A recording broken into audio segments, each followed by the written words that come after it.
The harbour is very important for St. Statia's because this is our lifeline. Within a week or two, if we don't have any vessels, our supermarkets are very empty. We import about 90% of our food supply.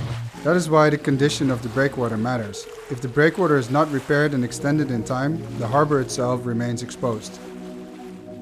So the consequences of not securing the funding right now means that we need to delay the repairs of our breakwater and the extension of it. This is not only a planning concern, it's also an operational concern for the harbour today. Presently our breakwater is way too low, and at the present state it is also way too short. So we definitely need an increase in that. Additionally, we need to accommodate climate change adaptation measures.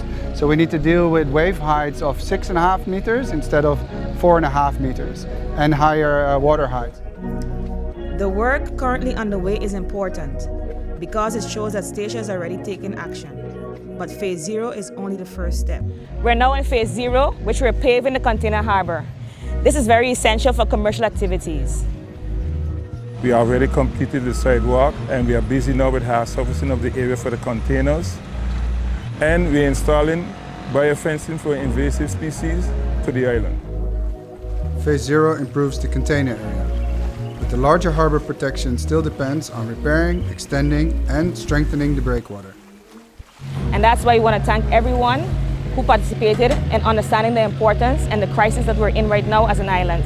We want to thank the Executive Council, the team on St. Statia's PPMO. We want to thank as well the Island Council, who play a very pivotal role ensuring that the message got sent to the second chamber.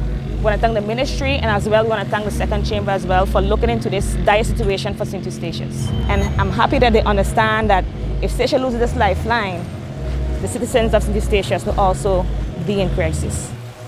Timely funding and continued partnership are needed to protect Statia's lifeline.